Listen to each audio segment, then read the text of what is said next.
Bobcat Kitten rescued from rat poisoning. A heartwarming recovery story. A tragic reality. Even the wildest, most resilient creatures are vulnerable to the dangers we leave behind. That's the tough lesson from a recent story in New England, where a baby bobcat's brush with rat poison nearly turned fatal and sparked a cross-state rescue operation nobody saw coming.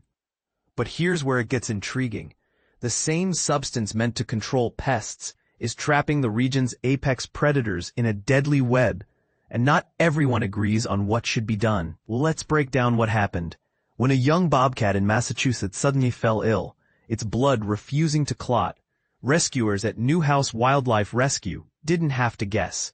They'd seen these symptoms before, classic signs of exposure to anticoagulant rat poison. The night was tense, but urgent medical care stabilized the kitten for the time being. Then came an unexpected twist. The Wildlife Clinic of Rhode Island reached out the following day with a proposal. They, too, were harboring a solitary, orphaned bobcat kitten. Raising wildcats without peers carries risks. Loneliness can lead to unhealthy bonds with humans, making it much harder for rescued cats to thrive once they're back in the wild.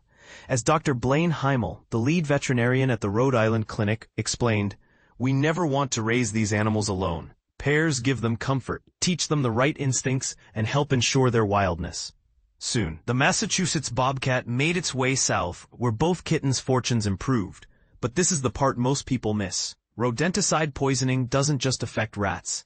Raptors, foxes, squirrels, even top-of-the-food chain animals like bobcats regularly fall victim after eating poisoned prey.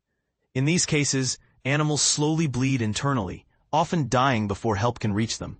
The rescued kitten received vitamin K, the go-to antidote for such poisonings.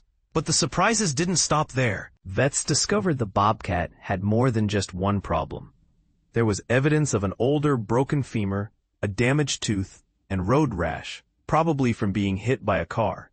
For a creature known for its athleticism and knack for dodging danger, these injuries raised more questions than answers. Could changing habitats and increased urbanization be forcing wildlife into ever riskier situations? As treatments continued, the bobcat's feisty spirit shone through. Heimel reports both kittens, around 8 to 10 weeks old, are recovering well and aren't shy about showing their wild side. Hissing and growling during cage cleaning sessions, that's actually what the rehabbers want to see. Feline attitude is a sign they haven't lost their natural instincts. "We love their sass, but only from a safe distance," joked the clinic staff.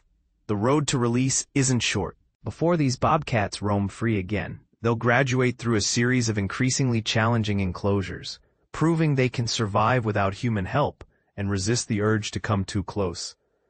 Their final destination will be chosen with input from agencies like the Department of Environmental Management to maximize their chances out there. Yet, there's an underlying controversy brewing. Rodenticide poisoning is alarmingly frequent among New England's wild mammals, and not everyone agrees on solutions. Should we ban certain poisons outright, or accept some risks for pest control? Are cities and suburbs doing enough to protect wildlife at the margins? For those looking to understand the broader scope and explore safer alternatives, Dr. Heimel suggests the National Audubon Society website as a starting point. And now it's your turn. Should we rethink how we handle rodent control?